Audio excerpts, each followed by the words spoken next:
Baik, mudah-mudahan puasanya lancar-lancar ya. Alhamdulillah. Baik, tadi dari tampilan yang kita tayangkan tadi, saya mungkin ingin langsung ke Pak Arief.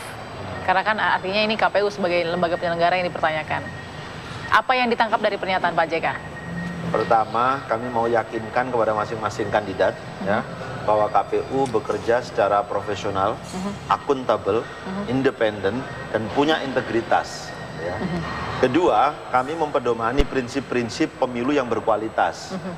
Bahwa pemilu yang berkualitas itu tidak ada siapapun tahu hasilnya kecuali KPU menetapkan dalam rekapitulasi nasional hasil akhirnya seperti apa. Jadi pemilu itu harus memenuhi prinsip predictable procedure dan unpredictable result. Jadi kalau sekarang sudah ada yang nebak-nebak, itu nggak beda dengan pemilu kita yang dulu. Semua orang sudah tahu siapa yang akan jadi pemenangnya, gitu ya. Nah, pemilu yang memenuhi kaidah-kaidah seperti saya sebutkan tadi, predictable procedure dan unpredictable result, itu salah satu atau syarat minimum bahwa pemilu itu dikatakan berkualitas. Jadi nggak ada yang tahu siapa yang akan menang, kecuali KPU sudah menyelesaikan rekapitulasi nasionalnya. Oke.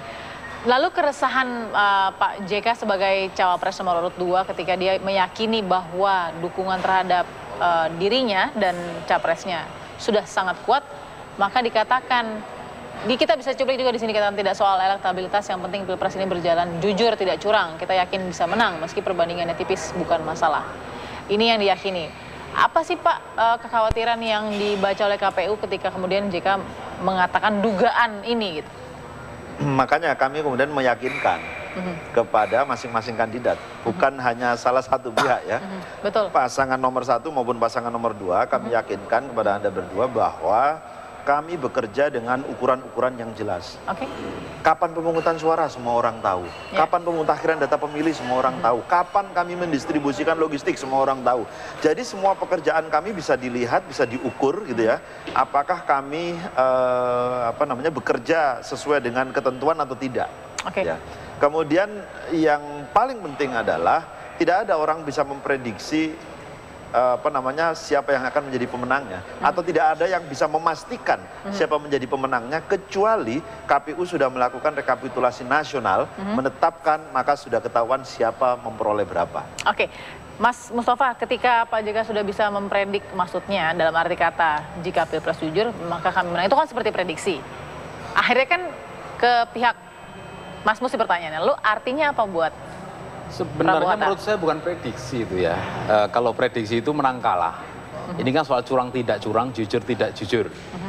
Saya kira apa yang diucapkan Pak JK itu apa yang ada di otak beliau kan, yang ada di kira-kira yang keributan di dalam kepala itu yang diucapkan itu.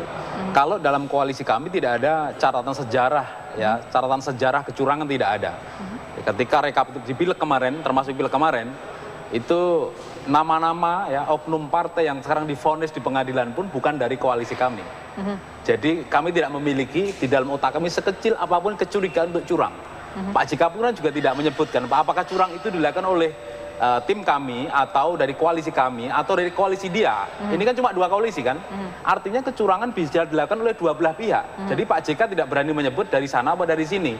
Oleh karena itu, karena di dalam koalisi kami tidak ada catatan perbuatan curang pada waktu pileg kemarin, dan itu tidak ada di koalisi kami, berarti kemungkinan Pak JK mau melakukan dejavu, kemungkinan ya, kemungkinan mengingat-ingat bagaimana kemarin-kemarin. Nah, ini terucaplah di beberapa kesempatan itu selalu begitu. Tapi ini menurut saya tidak etis bagi kami.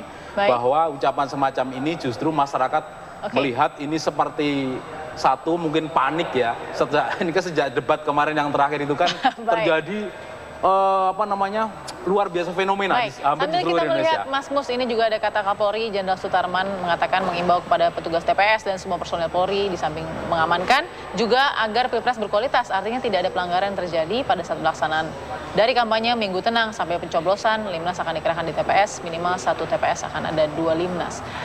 Pertanyaan saya nanti kepada Pak Nasrullah juga akan menanyakan apakah konsekuensi dari pernyataan Pak JK. Soal ini tadi dikatakan, tidak soal elektabilitas, yang penting pilpres ini berjalan jujur, tidak curang. Kita yakin dapat menang, meski perbandingan tipis itu bukan masalah. Bagaimana konsekuensinya dengan pernyataan Pak Yusuf Kalla di kediamannya itu? Nah, Satu lagi kita akan melihat pernyataan dari Ketua Tim Ses Prabowo Hatta, Pak Mahfud MD mengatakan kami tak mungkin curang karena kami tak punya uang dan tak tahu caranya curang. Justru kita yang yakin menang kalau pemilu jujur. Nah, bagaimana perbedaan dari pernyataan-pernyataan ini? Akhirnya Bawaslu nih yang mesti menimbang-nimbang. Tapi nanti Pak Nasrullah sambil kita juga berusaha untuk menghubungi pihak dari tim Jokowi JK. Menunjukkan itu kepada penyelenggara pemilu. Aktor lain juga, termasuk pesertanya, tim kampanyenya, para relawan dan sebagainya, dan masyarakatnya. Minimal integritas ini terbangun pada seluruh aktor pemilu. Tanpa peduli penyelenggara, peserta, dan pemilih. Ada hal yang menarik. Seolah-olah sekarang ini kita sudah mulai memperlihatkan diri kurang begitu respect. Kepekaan kita terhadap persoalan wilayah-wilayah etik yang mulai sudah hilang nih, luntur gitu loh Mbak Balkis. Sehingga ini yang mesti harus ditanamkan secara bersama-sama. Ingat tinggal berapa hari lagi, ini masa penentuan bangsa ini, siapa yang akan memimpin republik ini. Nah, oleh karena itu, kita butuh kepada seluruh stakeholder pemilu, ini butuh kepekaan sekali lagi. Kalau saya yang bertarung dengan Balkis posisi itu, dan saya melihat ada yang memojokkan Balkis, maka kepekaan sosial saya mesti harus muncul.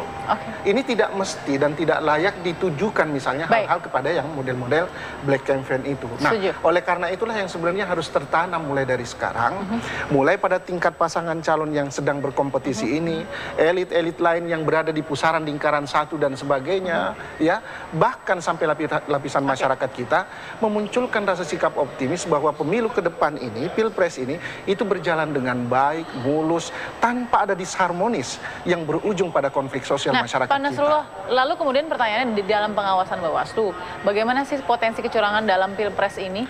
Ada dua hal yang menjadi potensi itu. Satu dari sisi non-teknis, yang kedua adalah dari sisi teknis. Non-teknis ini sangat potensinya luar biasa. Karena dia unpredictable. Misalnya persoalan politik uang. Politik uang ini bisa saja tertuju antara tim kampanye kepada pemilih maupun kepada penyelenggara. Nah, ini jauh hari mereka lakukan. Yang kedua, pemanfaatan fasilitas milik negara atau daerah yang bisa saja, yang notabene tadi para kepala daerah sudah berafiliasi. Nah, ini perlu dijaga nih. Jangan sampai aset-aset daerah dan lain sebagainya, kegiatan, barang, uang maupun bahkan mobilisasi PNS adalah bagian yang memang harus mereka dorong untuk memberikan sebuah dukungan. Itu yang non-teknis. Apa aspek teknisnya? Aspek teknis, H-1 atau H-2, 3, dan 4 sebagainya. Ini hati-hati dari sisi logistik nih. Ya, logistik begitu banyak sudah dipersiapkan oleh kawan-kawan KPU. Tetapi ada hal-hal yang juga itu ternyata didesain atau bahkan pengadaannya ada pada tingkat daerah. Ya. Dan ini di daerah ini bisa saja campur tangan kepala daerah.